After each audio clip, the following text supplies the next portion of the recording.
ഇത് പ്രചരിപ്പിക്കപ്പെടുന്ന ഒരു തെറ്റിദ്ധാരണ പരത്തുന്ന ഒരു നീക്കം നടക്കുന്നുണ്ട്. ഉണ്ണികൃഷ്ണനെ ടാർഗറ്റ് ചെയ്തിട്ടുണ്ട്. അത് ഉണ്ണികൃഷ്ണനെ മാത്രമല്ല, ഉണ്ണികൃഷ്ണനിലൂടെ ഫെഫ്ക എന്ന സംഘടനയാണ് ടാർഗറ്റ് ചെയ്യുന്നത്. അതിന്റെ പുറകിൽ ആരൊക്കെയാണെന്നുള്ളത് നമുക്ക് വളരെ വ്യക്തമാണ്. ഉണ്ണികൃഷ്ണനെതിരെ ഉണ്ടായ കേസും കാര്യങ്ങളൊക്കെ അദ്ദേഹം തന്നെ നേരിടട്ടെ. എഫ്ഐആറും കാര്യങ്ങളൊക്കെ അദ്ദേഹത്തിന്റെ വ്യക്തിപരമായ കാര്യങ്ങളാണ്. അത് അദ്ദേഹം നേരിടും. പക്ഷേ സംഘടന എന്ന നിലയിൽ ഈ ആരോപണം ഉന്നയിച്ച കേസ് കൊടുത്ത വ്യക്തി ഞങ്ങളുടെ സംഘടനയുടെ അംഗമല്ല. അവർക്കുണ്ടാകുന്ന പരാതികൾ അവർ നിർമ്മാതാക്കളുടെ സംഘടനയാണ് കൊടുക്കേണ്ടത്. പക്ഷെ അതിനു പകരം എല്ലാ ആരോപണങ്ങളും ഉണ്ണികൃഷ്ണന്റെ മേലേക്കാണ് വയ്ക്കുന്നത്. ഈ ഉണ്ണികൃഷ്ണൻ അവരുടെ ഒരു വിഷയങ്ങളിലും ഇടപെടുകയോ അവരുടെ നിർമ്മാതാക്കളുടെ സംഘടനയിൽ നടക്കുന്ന ചർച്ചകളിലൊന്നും ഇടപെട്ടിട്ടുള്ള ആളല്ല. അവരുടെ നിരവധിയായ പരാതികൾ ഞങ്ങളുടെ സംഘടനകളുമായിട്ട് അവർക്കുണ്ടായിരുന്ന തർക്കങ്ങളോ അല്ലെങ്കിൽ പരാതികളോ വലിയ രീതിയിലുള്ള ചർച്ചകളും കാര്യങ്ങളും ഒക്കെയും അവരുമായിട്ട് നടത്തി പരിഹാരം കണ്ടത് ഉണ്ണികൃഷ്ണനാണ്. ഫെഫ്കയുടെ നേതൃത്വമാണ്.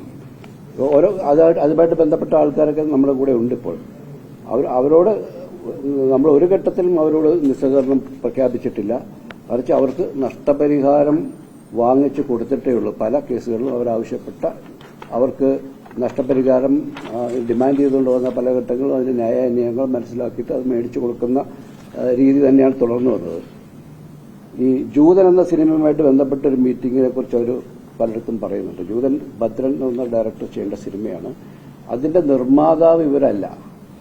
എന്നിട്ട് പോലും അവരാവശ്യപ്പെടുന്നത് 1 കോടി രൂപ നഷ്ടപരിഹാരമാണ് ആ സിനിമ നടക്കാതെ പോയതിന് കാരണം. അതിന്റെ നിർമ്മാതാവല്ലെങ്കിൽ പോലും അതിന്റെ നിർമ്മാതാവായ വ്യക്തി ഇനിയും ആ സിനിമ ചെയ്യുകയാണെങ്കിൽ സംവിധായകൻ ഭദ്രൻ 15 ലക്ഷം രൂപ അവർക്ക് നഷ്ടപരിഹാരമായിട്ട് കൊടുക്കണമെന്നുള്ളൊരു ധാരണ ആയിക്കഴിഞ്ഞിട്ടാണ് ആ പ്രശ്നം പരിഹരിക്കപ്പെട്ടത്. അതുപോലെ തന്നെ ഇവിടെ നമ്മുടെ ജൂഡ് ആന്റണിക്ക് എത്താൻ കഴിഞ്ഞിട്ടില്ല. മിഥുൻ മാനുവൽ തോമസ് ഉണ്ട്. അവരുമായിട്ടുള്ള ഒരു പരിഹാരം ഉണ്ടായിരുന്നു. അത് ഏതായിരുന്നു സിനിമ? ഓം ശാന്തി ഓശാന എന്ന് പറയുന്ന സിനിമയുമായിട്ട് ബന്ധപ്പെട്ട ഒരു തർക്കത്തിൽ അവര് നിർമ്മാതാവെന്ന നിലയിൽ അവർ പിന്മാറേണ്ട സാഹചര്യം ഉണ്ടാകുകയും ഇവരതിന് നഷ്ടപരിഹാരം കൊടുക്കേണ്ടി വരികയും ചെയ്തപ്പോൾ ഇവരെയും ഞാനും പങ്കെടുത്തൊരു മീറ്റിംഗിൽ ആ ധാരണയാകുകയും മിഥുൻ മാനുവൽ തോമസിന്റെ 7 ലക്ഷം രൂപയാണ് അത് തിരികെ വാങ്ങിയത്. എന്നിട്ട് ആ ചെയ്ത പടത്തിന് ഓം ശാന്തി ഓശാനയ്ക്ക് ഒരു പ്രതിഫലവും വാങ്ങാതെ അദ്ദേഹം മറ്റ് പുതിയ പ്രൊഡ്യൂസർക്ക് വേണ്ടി ആ സിനിമ ചെയ്യും. അത് തന്നെയാണ് ജൂഡ് ആന്റണിക്കും ഉണ്ടായ അനുഭവം. അദ്ദേഹത്തിന് ഇന്ന് എത്തേണ്ടതായിരുന്നു. അദ്ദേഹത്തിന് വ്യക്തിപരമായ തരങ്ങൾ എത്താൻ കഴിഞ്ഞില്ല. ജൂഡിന്റെ കയ്യിൽ നിന്നും 7 ലക്ഷം രൂപ തിരിച്ചു വാങ്ങിക്കൊടുത്തു. അതുകൊണ്ട് തന്നെ മിഥു മാനുവൽ തോമസ് പിന്നീട് അവർക്ക് വേണ്ടി ഒരു സിനിമ ചെയ്തു കൊടുത്തു. ആട് എന്ന സിനിമ അവർക്ക് വേണ്ടിയിട്ട് അവർ നിർമ്മിച്ച സിനിമ അതിന് പരിഹാരമായിട്ട് ചെയ്തു കൊടുത്തയാളാണ് മിഥുൻ. മിഥുനിൽ നിന്നും ഇത് കൂടാതെ ഒരു മാപ്പപേക്ഷ ആവശ്യപ്പെട്ടു.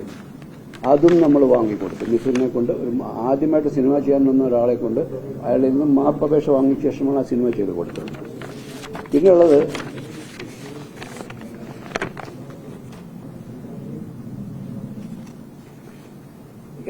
ഇത്രയും പരാതികൾ ഫെഫ്കയ്ക്കെതിരെയും ഫെഫ്കയിലേക്കും കൊണ്ടുവരുന്ന സാന്ദ്ര ഇതുവരെയും ഒരു പരാതി പോലും പ്രൊഡ്യൂസർ അസോസിയേഷൻ കൊടുത്തിട്ടില്ല. ഇടയ്ക്കാട് ബറ്റാലിയൻ എന്ന സിനിമയുടെ വിഷയമായിട്ട് ബന്ധപ്പെട്ടുണ്ടായിരുന്ന ഒരു തർക്കപരിഹാരത്തിലും ജനറൽ സെക്രട്ടറി അതിലിടപെടുകയും അതും പരിഹരിച്ചു കൊടുക്കുകയും വേണം. ഇങ്ങനെ നിരവധിയായ സിനിമകളുണ്ട്. 10-ാം വിളവ് എന്ന സിനിമയുണ്ട്. 10-ാം വിളവ് സിനിമയുടെ സംവിധായകനായ പത്മകുമാറിൽ നിന്നും അവർ 25 ലക്ഷം രൂപയാണ് നഷ്ടപരിഹാരമായിട്ട് ആവശ്യപ്പെട്ടത്. അതിന്റെ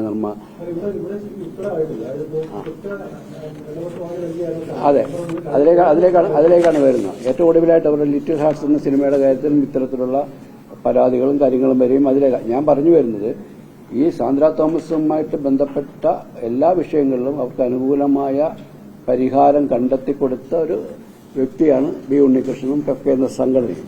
അപ്പോൾ അതിലേക്ക് വരുമ്പോൾ നമ്മൾ ഇതിനകത്തൊരു കോൺസ്പിറസി ഇതിനകത്ത് സംഭവിക്കുന്നു എന്നുള്ളതാണ്. അതുമായിട്ട് ബന്ധപ്പെടുത്തി പറയുന്നൊരു കാര്യം, നേരത്തെ ഷാലു പേയാട് പറഞ്ഞപ്പോഴും ഷാലു പേയാടിന്റെ കാര്യം പറഞ്ഞപ്പോഴും ബെന്നി സൂചിപ്പിച്ച പ്രൊഡ്യൂസറും ഈ വിധത്തിൽ ബന്ധപ്പെടുന്നതാണ്. ഈ 3 പെൺകുട്ടികൾ കഴിഞ്ഞ ദിവസം അവിടെ ഇരിക്കുമ്പോൾ ഇന്നലെ രാത്രി അത് അറിഞ്ഞപ്പോൾ നമ്മളുടെ സംഘടനയുടെ വർക്കിംഗ് സെക്രട്ടറി സോഹൻ ഉൾപ്പെടെയുള്ളവർ, ട്രഷറർ ഉൾപ്പെടെയുള്ളവർ അവിടെ രാത്രിയിൽ അധികം ആൾസഞ്ചാരമില്ലാത്തൊരു വഴിയാണ്, നിങ്ങൾക്കറിയാം. അവിടെ അവർക്കൊരു സുരക്ഷയ്ക്ക് വേണ്ടിയിട്ട് ഇവർ 3-4 പേർ ആ പരിസരത്ത് നിന്നിരുന്നു.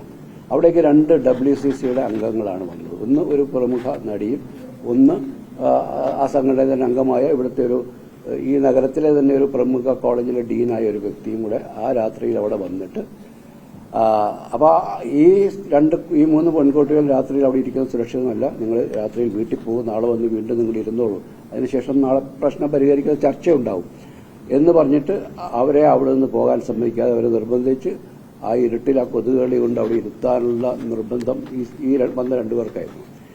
അവിടെ അവരെ സേഫായിട്ട് നമ്മുടെ ഓഫീസിൽ തന്നെ കയറ്റി അവരെ സേഫായിട്ട് അടച്ച് അവിടെ അവർക്ക് സുരക്ഷ ഉറപ്പാക്കിയത് നമ്മൾ തന്നെയാണ്. അപ്പോൾ ഈ ആൾക്കാരുടെയൊക്കെ അവിടുത്തെ ഒരു സാന്നിധ്യം ഈ വിഷയത്തെക്കുറിച്ച് സോഷ്യൽ മീഡിയയിൽ പ്രചരിപ്പിക്കുന്നവരെല്ലാം WCCയുടെ അംഗങ്ങളാണ്. അപ്പോൾ ഇത്തരത്തിൽ വലിയൊരു കോൺസ്പിറസി ഫെഫ്കയ്ക്കെതിരായിട്ട്, ഫെഫ്കയുടെ നേതൃത്വത്തിനെതിരായിട്ട്, പ്രത്യേകിച്ച് ബി ഉണ്ണികൃഷ്ണനായിട്ട് നടക്കുന്നുണ്ട് എന്നുള്ളതിന്റെ വളരെ വ്യക്തമായ സൂചനകളാണ് ഇതോരോ. അപ്പോൾ ഈ ഒരു കോൺസ്പിറസിയുടെ ഒരു വളരെ വ്യക്തമായ കാര്യങ്ങൾ നമ്മുടെ മുമ്പിൽ ഉള്ളപ്പോൾ എന്താണ് ഇതിന്റെ പുറകിൽ ഈ കേസിനും മറ്റു കാര്യങ്ങൾക്കുമുള്ള പ്രേരകമായ കാര്യം എന്താണെന്നുള്ളത് വ്യക്തമാണ്.